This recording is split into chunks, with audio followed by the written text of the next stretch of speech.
Welcome my channel. Tonight, I'm taking you deep into the southern mountains of 1843, where one escaped slave vanished into the wilderness and returned as the most feared man the region had ever known. This isn't folklore or exaggeration. It's a story pieced together from court notes, plantation records, and long, forgotten mountain accounts that took serious time and effort to uncover. Before we go any further, tell me where you're watching from, and make sure you subscribe, because finding true historical details like these takes a lot of deep research, and this story is one you won't hear anywhere else. In the spring of 1843, the man who would later be whispered about as a mountain demon was still just another enslaved worker on a remote plantation near the edge of the southern highlands. His name was never recorded properly. Only fragments remain in ledgers and punishment logs. But what is clear is the desperation that drove him to flee. The plantation sat close to rugged, unforgiving terrain, where dense forests climbed into sharp ridges and cold fog rolled down at night. Most enslaved people feared those mountains more than the overseer's whip. The owners believed no one could survive there long enough to escape. That belief is exactly what made his decision unthinkable. For years, he had endured relentless punishment. Records describe him as unmanageable, a word plantation owners used when fear no longer worked. He had been whipped for slowing in the fields, chained for speaking back, and once locked in a root cellar for 3 days with no food after attempting to leave without permission. But what finally broke him wasn't pain, it was loss. One winter night, his wife was sold south without warning. By morning, she was gone. Her name scratched out of the ledger as if she had never existed. Witnesses later said he stood in the yard for hours, silent, staring at the empty cabin doorway. That night, something changed. He waited patiently, watching patterns: when guards drank, when dogs were tired, when the moon disappeared behind cloud cover. On a storm, heavy night, with thunder masking sound and rain erasing tracks, he made his move. He didn't run immediately. Instead, he crawled, dragging himself through mud and briars until his skin tore and bled. He avoided the open paths, choosing instead to move through swampy low ground, where dogs struggled to follow.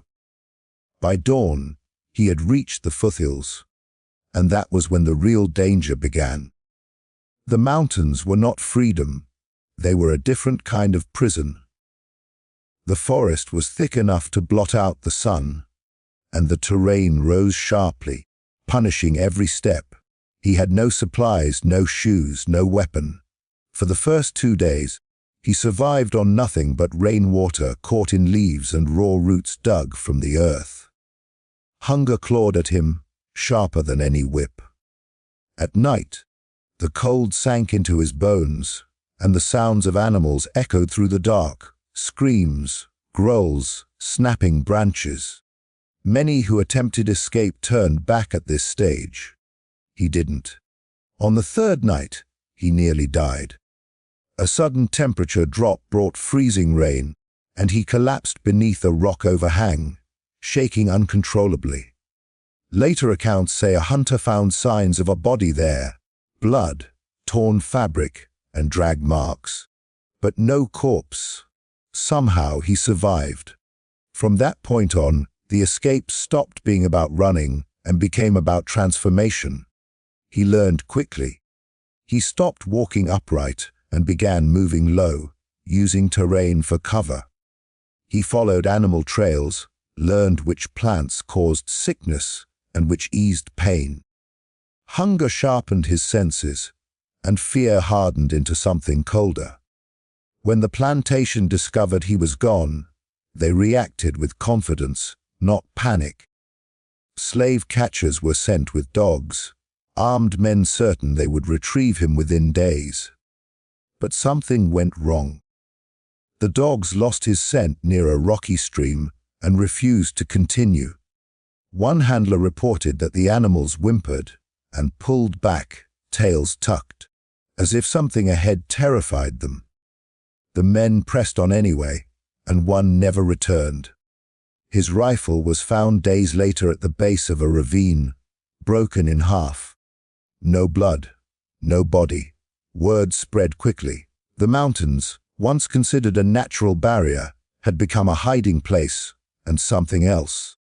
Locals began hearing stories of a figure watching from treetops, of traps made from vines and stone, of movement where no human should have been able to climb.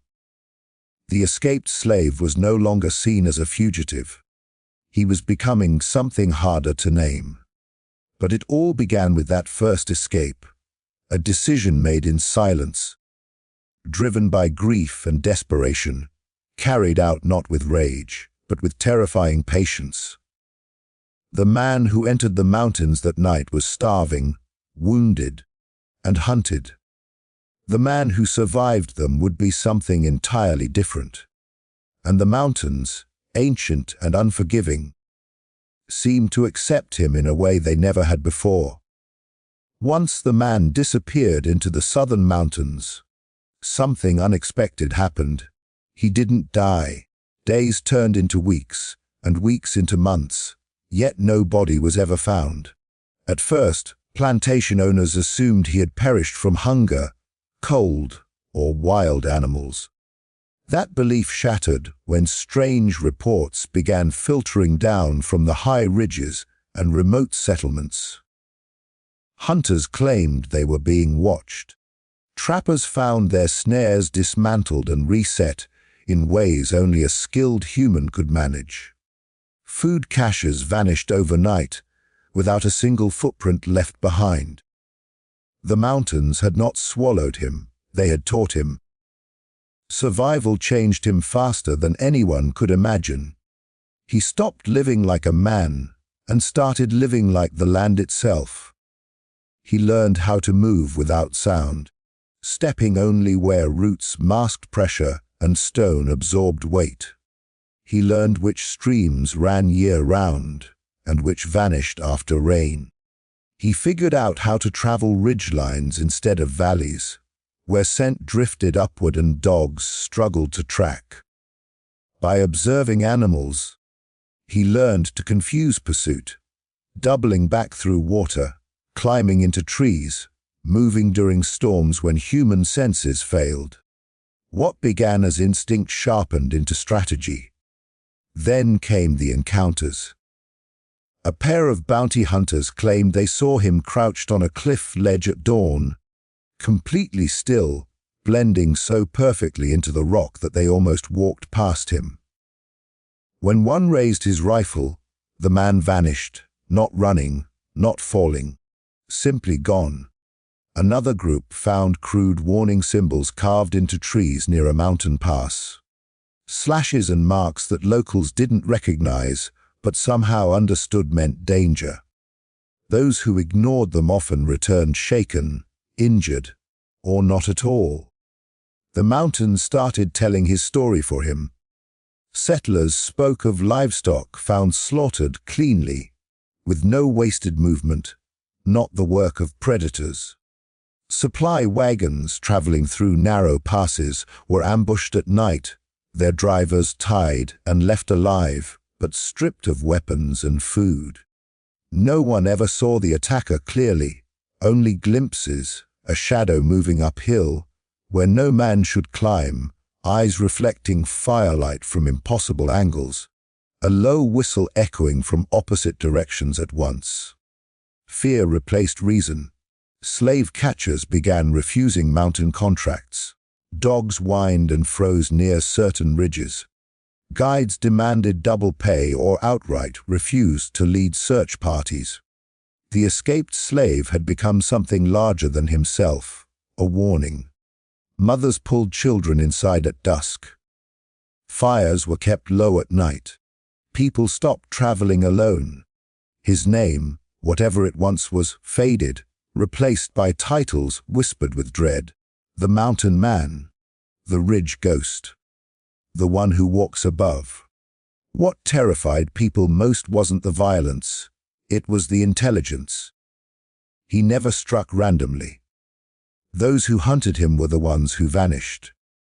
Those who left the mountains alone were untouched. It felt deliberate, controlled, almost principled.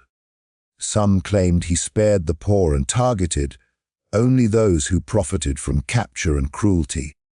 Others said he was no longer human at all, that the mountains had claimed him and reshaped him into something that belonged there more than any settler ever could.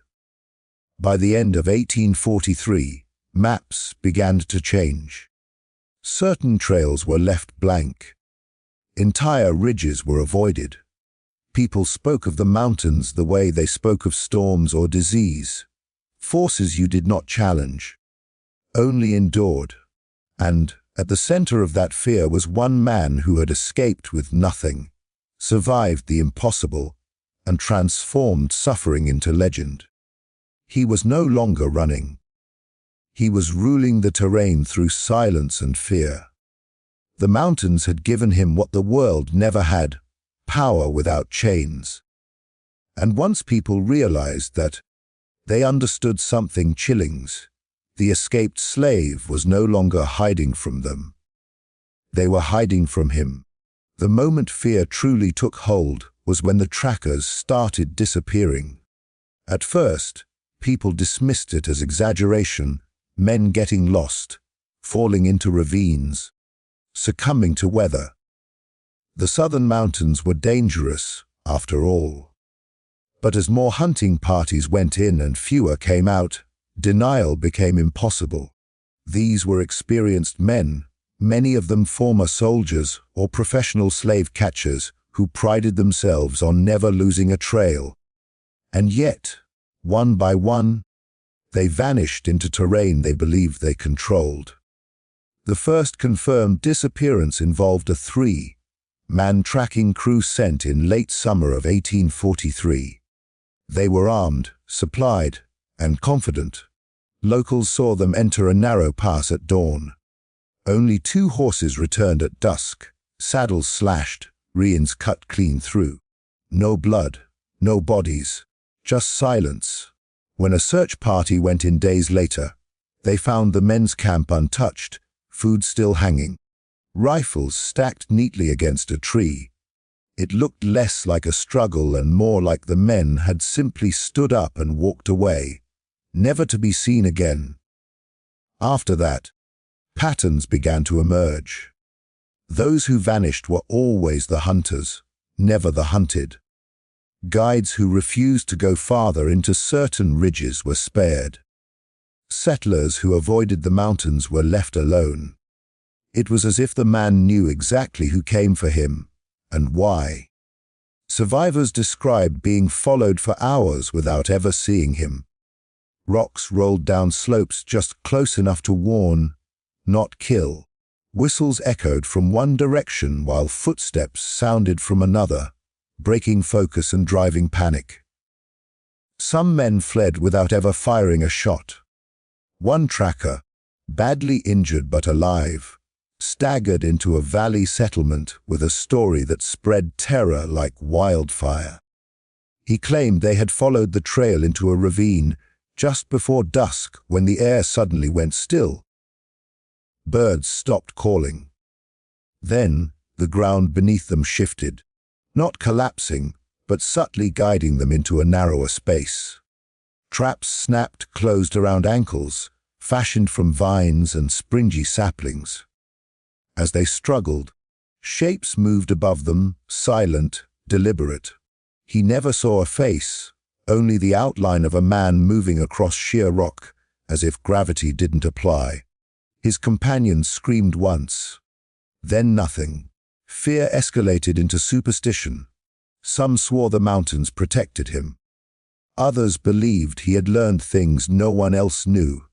Old ways passed down through generations, survival knowledge lost to time. Dogs refused to track beyond certain elevations. Horses panicked without cause. Even the most hardened men began carrying charms, praying before entering the hills, and leaving offerings at trailheads, hoping to avoid crossing his path. By winter, the situation had turned desperate. Plantation owners offered higher bounties, but fewer men accepted.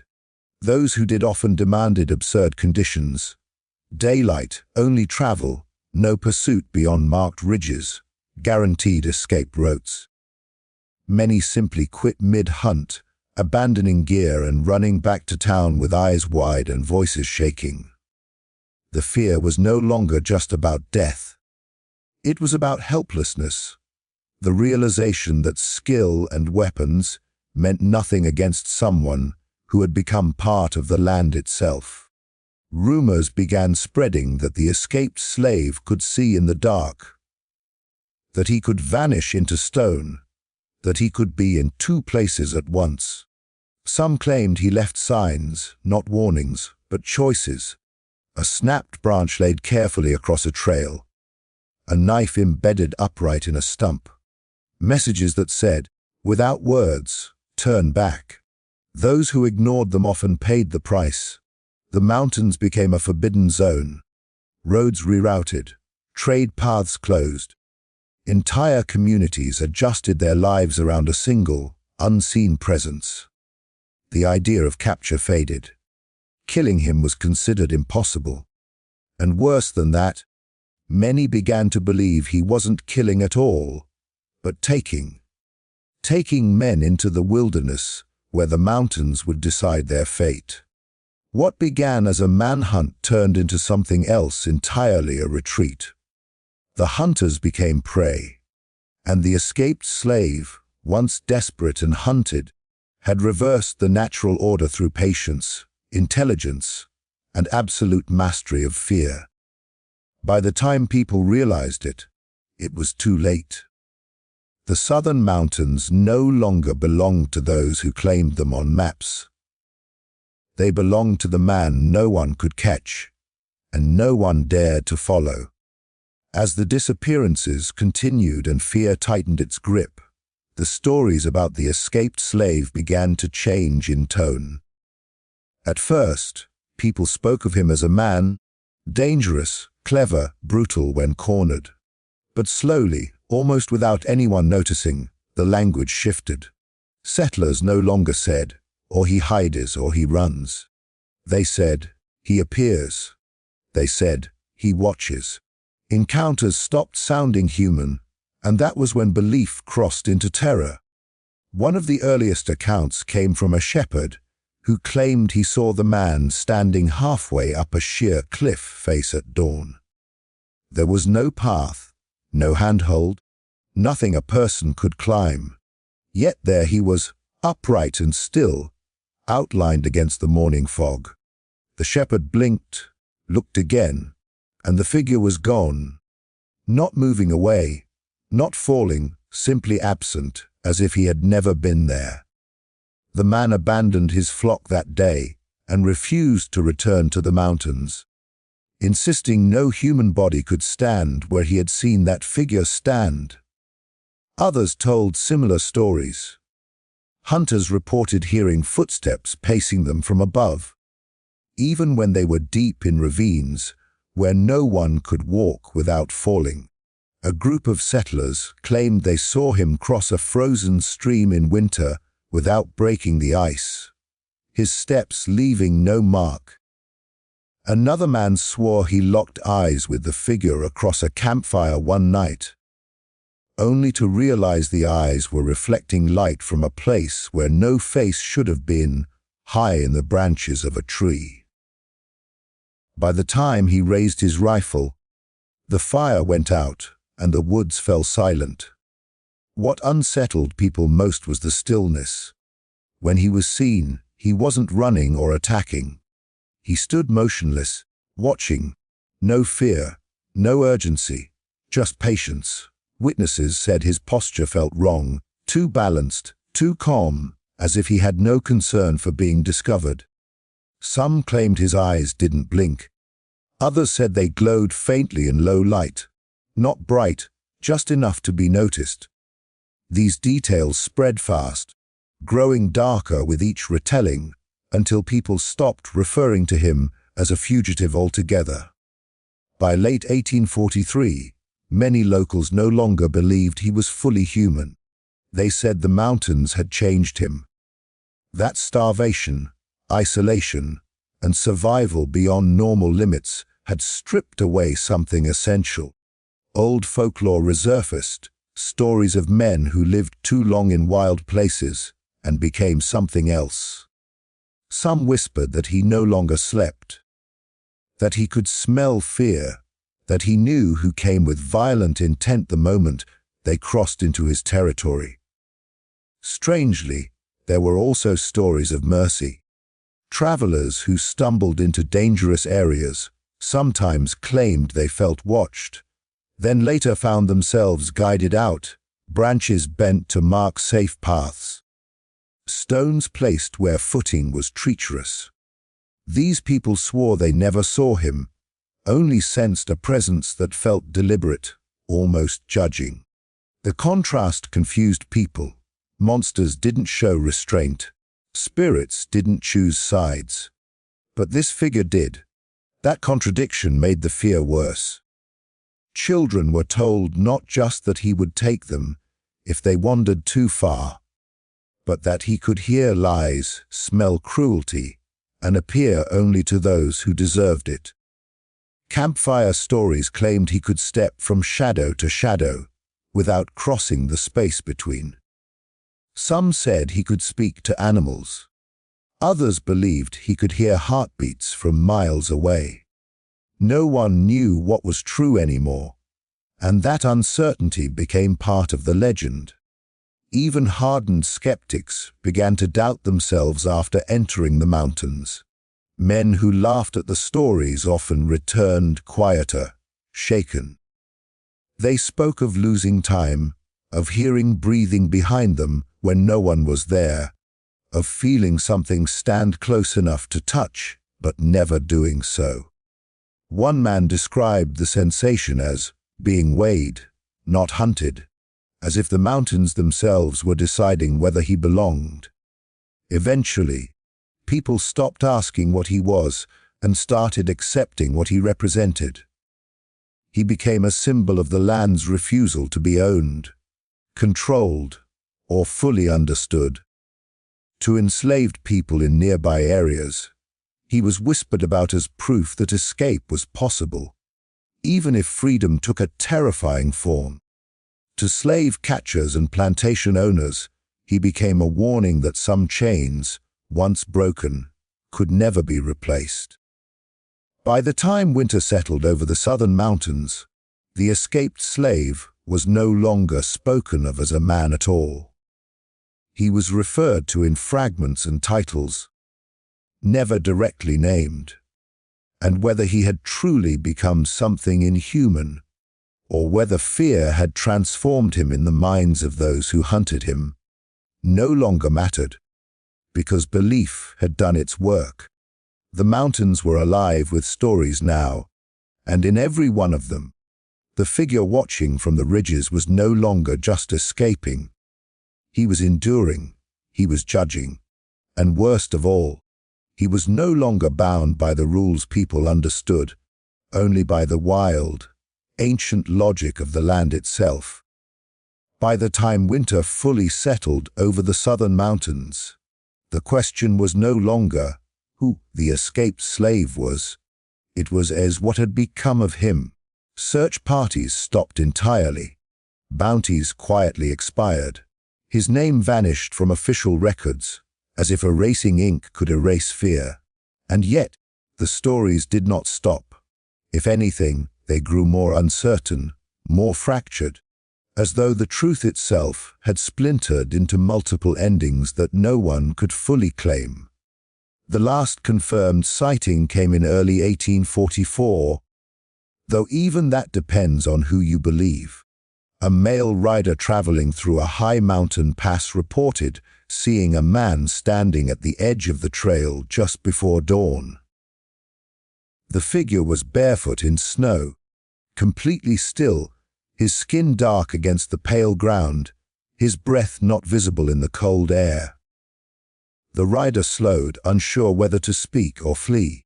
Before he could decide, the man lifted one hand, not in threat, not in greeting, but in what the rider later described as permission. Then the figure stepped backward into the fog and vanished. When the rider reached the spot moments later, there were no footprints. Not his. Not anyone's. After that, the mountains seemed to exhale. Livestock killings stopped. Traps were no longer disturbed. Travelers still felt watched. But the feeling lacked the sharp edge it once had. It was as if something had withdrawn deeper into the wilderness, no longer interested in confrontation. Some took this as proof that the man had finally died, claimed by exposure, age, or injury. Others believed something else had happened, that he had crossed a line beyond which the outside world could no longer reach him. One theory whispered among settlers was that he had gone higher than anyone else dared. There were ridges so steep and isolated that even hunters avoided them, places where fog never fully lifted and sound behaved strangely. People said that if a man could survive there long enough, he would stop needing other humans entirely. In those stories, the escaped slave didn't die, he's disappeared upward, choosing a life so removed that history simply lost its grip on him. Another version came from enslaved communities, passed quietly and with reverence. In those stories, he didn't vanish, he returned. Not to plantations, not to towns, but to the margins. It was said he guided others through the mountains, appearing briefly to those desperate enough to risk everything. He never spoke, he never stayed, he showed paths, then faded away. Freedom, in this telling, came at the cost of solitude. He could lead others out, but could never rejoin them himself. There were darker endings too. Some claimed he had been wounded badly in one final encounter and dragged himself deep into the forest to die alone, refusing capture even in his last moments.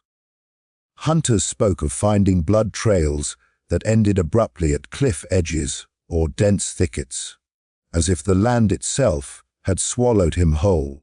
No body was ever recovered, no grave was found.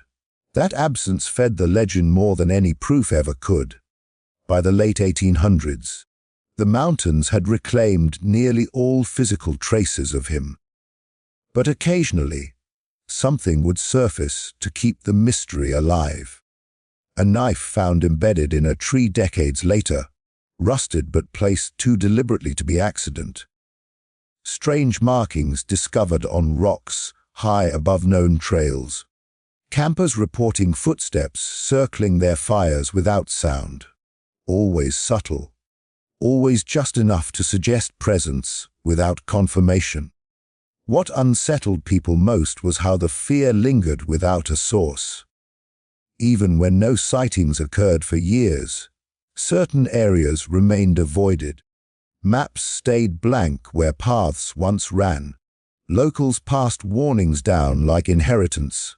Don't camp there, don't hunt past that ridge, don't follow sounds at night. No one could say exactly why anymore. They just knew better. As time passed, the story shifted from threat to symbol. To some, he became proof that the system that tried to erase him had failed. That a man born into chains could step outside history and refuse every ending written for him. To others, he became a reminder that cruelty creates consequences it cannot control. That fear, once unleashed, does not disappear just because its cause is gone. By the early 20th century, people argued over whether he had ever truly existed at all. Historians dismissed him as exaggerated folklore. Officials pointed to missing records and contradictions.